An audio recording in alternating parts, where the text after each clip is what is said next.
ആ പാറുവിന് അറിയില്ലേ അപ്പുകുട്ടനെ? അറിയാമേ, എന്നാളൊന്നും കണ്ടില്ലേ.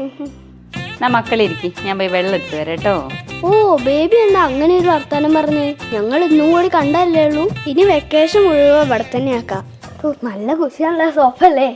കുറച്ചടി നീക്കിട്ടോ. വിചാരിച്ച പോലെ കേട്ടോ ഒത്തില്ല. ബേബീനെ ചിരിപ്പിക്കാൻ പറ്റിയ പോലെയുള്ള ഗോഷ്ടിയും കാര്യങ്ങളും ഒക്കെ ഒന്ന് കാണിച്ചു നോക്കിയാലോ. ഇത്ര ഗോഷ്ടി കാണിച്ചിട്ടും എന്താ ഓള് ചിരിക്കാത്ത? ഓള് മനഃപൂർവ്വം ചിരിക്കണ്ടെന്ന് വിചാരിച്ചിട്ട് തന്നെയാണ്. ഇതെന്താ ഇങ്ങനെ ഒരു സ്റ്റെയർ കേസ് ഇവിടെ ഉള്ള കാര്യം എന്റെ ശ്രദ്ധയപ്പെട്ടില്ലല്ലോ. സ്റ്റെയർ കേസെങ്കിൽ സ്റ്റെയർ കേസ്, അപ്പുകുട്ടനോടെ കളി. ഇനി എന്റെ പുതിയൊരു സ്ട്രാറ്റജി ഇറക്കി നോക്കട്ടെ. ബേബിക്ക് അറിയാം എന്റെ വീട്ടിലെ സ്റ്റെയർ കേസ് ഇതിനെക്കാട്ടൊക്കെ എത്രയോ വലുതമ്മി. പക്ഷെ വീണില്ല. വീണ കാല് കുടിഞ്ഞ് ഒരു മാസം അവിടെ കിടക്കുവേനി. എന്നാ ഒരു സമാധാനം കിട്ടിയേനി. ബേബി ഞാൻ വീണൊന്നും നോക്കണ്ട. എന്റെ ക്ലാസ്സിൽ എത്ര കുട്ടികളാണ് എന്റെ പിന്നാലെ നടക്കുന്നതെന്ന് അറിയോ. പക്ഷെ എനിക്ക് ഇഷ്ടപ്പെട്ടത് എന്റെ ബേബീനെയാ.